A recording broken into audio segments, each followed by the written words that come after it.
this question. So as I was saying, when you purchase items and when you purchase products on Lazada, whether Lazada or Shopee, what do you need to do? You have to check the legitimacy and you have to check whether the said products are legit or not. And for you to do that, you could always rely on the reviews. You could always check the reviews, and on the reviews, you could certainly say whether the said products are legit. And when you found out, guys, that the products are legit, and if the ideas presented in the advertisements, the messages, if they are accurate, if you found out they are accurate, they are true, they are legit, then it's always safe to share the information to others.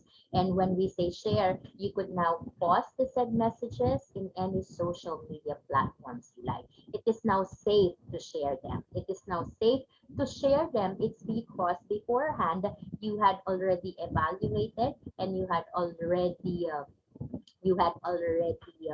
critic. Aside from critic, you had already assessed the said messages critically. So guys, please, you really have to you really have to scrutinize and you really have to assess such messages. You have to be assertive and you have to be vigilant enough. So you really have to think twice before finally purchasing products. So you have to ask several questions such as are these items worth buying? Are these products worth buying? Are they worth the price and the like? So there are really a lot of things to consider. We know that they are meant to persuade, but then again, I don't really want you to be easily swayed. For the next type we have, or for the next example, we have user guide. A user guide consists of instructions of how to make things run or how to cook, for instance. It is written to give instructions. So likewise, guys, if you've noticed, you could already identify the purpose of the text. You just have to go to the concluding sentence. It is written to give instructions. So what is the purpose of this type of text?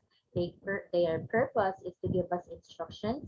Their purpose is to provide us directives. If you're going to purchase a new phone, comes with the new phone would be the user guide or the manuals. And oftentimes, these manuals are user friendly because if they are not user friendly, there's no way we could follow the instructions and there's no way we could follow the given directives if they are not user friendly. We know that we are all well versed in using our phones, but there are cases and instances wherein there are apps and we don't really know what these apps for. We don't really know the uses and the functions of these apps. So if you don't really know what are these apps for, then again, you could always refer and you could always consult the manual for that so you would know what are the apps for. Aside from that, when we say user guides and when we say manuals, they are also known to be helpful and beneficial. They are helpful and they are beneficial in the sense that they are really helping us on how to do certain things that with the manuals we could follow the set steps and we are also guided accordingly on how are we going to do such steps, what is the first step, what is the second step, until such time we've reached the very last step. So with the manuals, if you're going to follow the given directives and if you're going to follow the given instructions religiously and if you're really going to follow them strictly, then we could certainly say we are making things right. So aside from user guides, so I just want to go back to the first type, which is advertisements. So they are meant to persuade, while user guides, they provide instructions and they give instructions to the readers. For number three, we have formal business letters. So we're talking here of business letters and we are talking here of business correspondences. Why do you need to write business letters? Why do you need to write the business correspondences? What are these business letters for? Why do we need to write one? Actually, our reasons vary. When I say our reasons vary, your purpose might be different from mine and your reason might be different from mine. We really have different purposes and we really have different reasons for writing business letters. And probably one of the reasons would be you're a fresh graduate. So 4 years from now, 3 to 4 years from now, you're fresh graduates. And as fresh graduates, your main goal is to look for a job, to seek for a job. You have to land a job. And for you to be able to do that, you have to draft a resume. Along with that, you also have to draft an application letter as well. So if your purpose is to look for a job, it's the employment letters that you have to write. What are these employment letters? You have to write resume. Aside from writing resume, you also have to draft your application letter as well. Now, you're quite fortunate. It's because they had chosen you for the position, but then again, you are not happy with your job. You're no longer happy with it, and as we know, when you're no longer happy with what you are doing, you'd better step out, or else your life would be miserable. So since you are no longer you're no longer happy with what you are doing, and you have this feeling that that doesn't serve as the right job for you, then it's time for you to resign. And if your purpose and if your purpose is to resign, then the employment letter that you have to write is what we call the letter of resignation. You could not just leave anytime you want to. You could not just leave the company anytime you want to. You should have the graceful exit. And for you to have the graceful exit, you have to pass a resignation letter and render at least a month before finally leaving the company, because the said time is you really have to give the company ample time to look for a replacement. That is why you have to render extra 30 days upon the submission of your resignation letter. So aside from that, if you're if your purpose is to request for office supplies and for school supplies, with that is the letter of request that you have to write. Now, if you are recommending someone or somebody to a certain position because you know that the said person is competent enough and that the said individual is effective, so since the said individual is competent and you know how good the person is, then you are recommending him for a certain position. With that, it's the letter of recommendation that you have to write. So with the given instances, with the given examples, you are now realizing, guys, or you're having your realizations that we write business letters for different purposes and for different reasons. For number four, we have, if we have formal business letters, for number four, we have personal letters, or which we also call as friendly letters.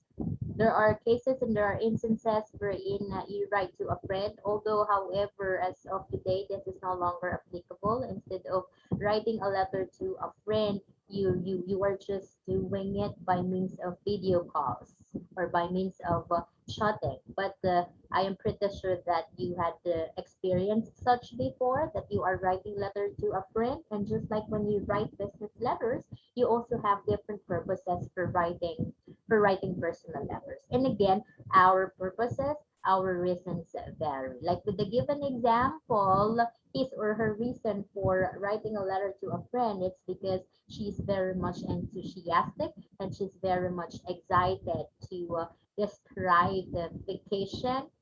Most likely, the said vacation is truly remarkable on her part. That is why she's very eager and she's very excited to share such experience to a friend. And another purpose, probably you're writing to a friend. You are writing a letter to a friend because you wanted to share your personal thoughts in a certain matter, or you also want to share your personal experiences. So just like what we are experiencing, we are all in the period of adjustment, and you want to share such experiences to a friend, your experiences in the new normal in general, and your experience in the new normal in education. Like before, it's the traditional face-to-face classes that we are having, and due to the threat of COVID-19, or due to the health crisis, due to the COVID-19 pandemic, there is a major shift from face-to-face classes. What we are having now is the distance learning. So you might also want to share such experiences to a friend, and you could always share such experiences by means of writing a letter to a friend. And the letter is what we call personal letter or a friendly letter. down to the last part of the discussion. For the last part of the discussion, we're going to discuss the different types of text. First on the list, we have persuasive, followed by instructive text. Next to the instructive text, we have informative text. And lastly, we have descriptive text. So it's time for us to discuss them in detail, and it's time for us to discuss them thoroughly.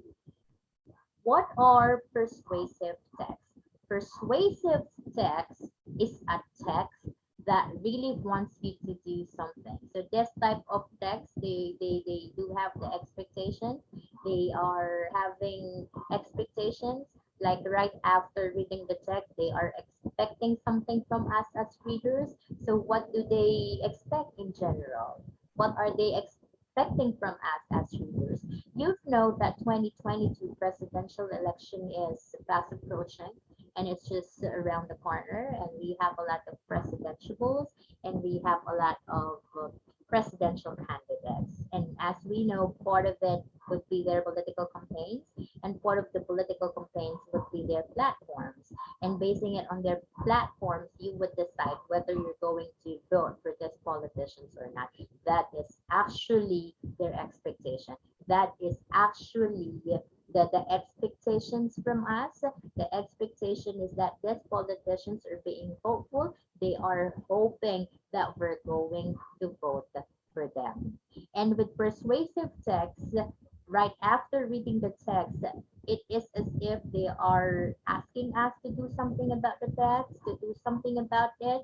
They wanted us to act. They wanted us to do something. And when we act, when we do so, they want that they really asking us to do this, to do it immediately, to do it as fast as we can, and to do it at the soonest possible time. Like with the salespeople, agent, telemarketers, expert marketing professionals, they're really going to do everything they can just for them to persuade us to purchase the products that they are selling. Sometimes they are giving promises, they are making promises, whether true or false. Oftentimes, such promises are false hopes and false promises, and we tend to be disappointed, but we could not do anything about that because we do have our commitments already. So aside from giving promises, they also use words that imply or that connote sense of urgency. Like for instance, we have Cheetos is the crunchiest. Cheetos is the aside from crunchiest, it's the crispiest. Cheetos is the crunchiest, creepiest, and the best type of chips you would ever have. So what are you waiting for? Grab a bag now. So it's the word now that implies a sense of urgency, like you don't really have to do it later, you don't really have to do it for tomorrow, you really have to do it immediately, you really have to do it at the spur of the moment, you have to do it now. So that is one of their styles, that is one of their techniques for us to purchase the products that they are selling. And persuasive text is often used in the field of sales, promotion, advertising, and marketing. Okay, guys, for the next slide, I'm going to share to you the writing styles and the writing techniques that you could use if in case you will be asked to write persuasive text in the near future. So in persuasive writing, these are the possible writing methodologies that you could use. First in the list is we have repeated words. Repetition means you have to repeat a certain concept or a certain idea more than once. So you have to repeat it over and over again. For instance, ABC ABC furniture is the best furniture for you, the best service for you, and the best for your money. So with the given example, we had repeated some words. The words that have been repeated are best, for, and you.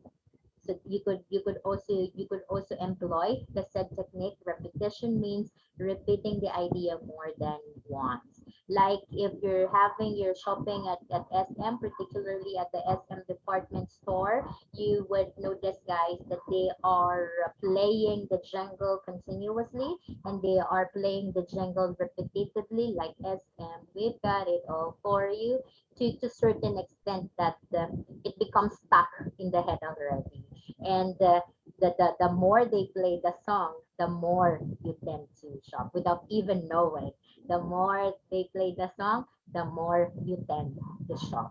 So aside from repetition, you could also use capital letters. So why do you have to write the words in all caps, and why do you have to write the words in capital letters? It's because if you're going to write the words in capital letters, you are trying to reinforce the meaning of the words. You are also trying to emphasize the meaning of these words. So for you to be able to do that, and for you to achieve that, if you really want to strengthen the meaning of these words, and if you really want to emphasize the meaning of these words, then you could always write them in capital letters. Like limited offer only, then you had written the words in all caps. So you are trying to relay the message to the clients, and you are trying to relay the message to the customers that it it is only good for a short period of time, that the offer and that the promo is only limited for a short period of time. So since it would just be for a short period of time, you are trying to tell them that you'd better grab the opportunity, or else if you're not going to grab it, then you will regret it in the near future. So in order for you to strengthen the meaning of these messages, then you could always write the words in all caps. Aside from capital letters, you may also use exclamation points. So everybody knows that exclamation points are punctuation marks.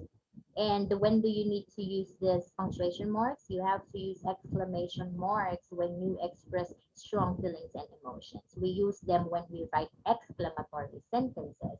And with this type of sentences, it means you are expressing strong feelings and emotions. And as we know, with persuasive text, you have to sound powerful, and you also have to sound forceful. For you to achieve that, aside from using capital letters, you could also use exclamation points. Lastly, we have rhetorical questions. This type of questions do not require answer and responses. You may or you may not answer them at all. But once you hear such questions, you tend to stop and think about these questions. For instance, want to make your life easier? So you would stop for a while thinking about it. How could they do that? Is that even possible? Is that possible? Could they really make my life easier? If yes, how are they going to do that? So with that, you tend to stop and listen to the said advertisement. So the questions, these rhetorical questions, should be catchy. They should be interesting. They should be stimulating, because if they are catchy and stimulating, you could always catch the attention of the listeners, the readers, and you could also pique their interest as well. So aside from the techniques that are being flashed on the screen, I'm going to add a few more techniques that you could use. You could also use sound effects. Sound effects like utilization of sound effects is also one of the writing techniques that you could employ, like the use of alliteration and onomatopoeia. Alliteration means it's a repetition of consonant sounds. For instance, Dunkin' Donuts. So why is it so easy to remember it? Why is it so easy to remember Dunkin' Donuts? It's so easy to remember it, and you could easily remember it. You could easily recall it because the words rhyme. They do rhyme. It's because the consonant sound the has been repeated. So that is one technique. In order for them not to forget your product, aside from its taste, you also have to make sure that the name of your product could also be easily recalled and could also be easily remembered. And you could do that with the use of sound effect. In particular, you could use alliteration. So aside from alliteration, you could also use onomatopoeia. So these are the sounds you hear around you, and these are the sounds that you hear in your environment. So for instance, with the commercial of Pringles, I just don't really know, guys, if you're familiar with this commercial. And they ended up the commercial this way. I'm talking of Pringles, and everybody loves Pringles. you know that. It goes this way. They ended up the commercial this way. Once you pop, you can stop. So you have the word pop there, and pop refers to a sound. It refers to the sound of opening the lid, opening the cover, and once you open it up, tendency is that you couldn't really stop eating. I don't really know what's with Pringles, but that is certainly true. That when we open the lid, we couldn't really stop from eating this chips. So you could also use that. Like you could have pop, aside from pop, sounds. The sounds you hear in your sparkle. So that is pop, sparkle. So those are examples of words associated with sounds. And aside from that, guys, you may also and aside from that, guys, you may also use pun. Pun means playing of words. You tend to play with the meaning of words. Like when you sing the song Birdie by Parokya ni Edgar, we know that it stands for something else. Something else. Literal meaning would be the birds that we really see flying in the sky, but it also stands for something else. And if you touch it, it really becomes aggressive. So that is what we meant by pan. Pan means you are playing with the meaning of the words, and oftentimes you ended up having dual meaning for the said word, and you ended up having double meaning for the said words. And the song Versace on the floor, when we say Versace on the floor, it also stands for something else. Bulaklak of Viva Hot Babes, Jumbo, even the song Jumbo Hot Dog, so they have double meaning. They have dual meaning. So with persuasive text, you could also employ such technique, which we call as pun. For number 2, we have instructive text. Instructive text is a written text to instruct someone to do something or relating to procedures to be done. Examples for this would be the manuals and the user guides that we had just discussed earlier, and the cooking recipes. So with instructive text, from the word itself, instructive, we are talking of instructions. So you have to give instructions, you have to give directives, and you have to give commands. And as the boss, as the superior, as the executive, as the CEO, when you give orders, when you give commands and instructions to your subordinates, you have to do it with power. Because if you're not going to speak with authority, and if you're not really going to speak with power, the subordinates would not really listen to you. Tendency is that if they're not really going to listen to you, they would not also follow you. And I'm pretty sure that you don't really want that to happen. So if you don't really want that to happen, when you give instructions, you have to speak with authority, and that you also have to speak with power. And with instructive text, the tone of words is commanding and may use formal and direct words. So since you give instructions, and when we say instructions, we talk of actions, it follows that when we write instructive text, as writers, you really have to use action words. And when we say action words, you really have to use verbs. Verbs are action words, instructions are actions. Therefore, thus, when you write instructive text, you really have to use verbs. Take a look at the given examples. The given example, guys. So these are the safety measures, or these are the safety protocols, and these are the precautionary measures that we have to follow in order for us not to get infected of COVID-19. So let us check the directives that we have to follow. Wear a face mask. So what do you observe? What do you notice? The sentence starts with the verb wear. How about let us have the third sentence? Cover your cough. Again, it also starts with the verb cover. So when you write instructive text, since your main aim and your main purpose is to give directives and instructions, when you write such type of text, you always have to use verbs.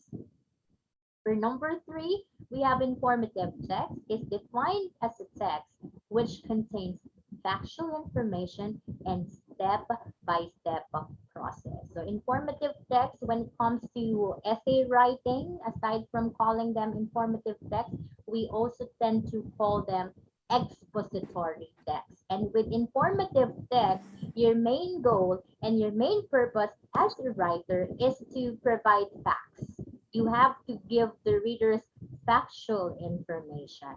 Like with trivias are factual. Aside from trivias, we also have scientific facts because these are considered to be factual. So aside from the examples I've provided you, we have uh, we have few more examples. So let us check what these examples are. So with that, we have to proceed to the next slide.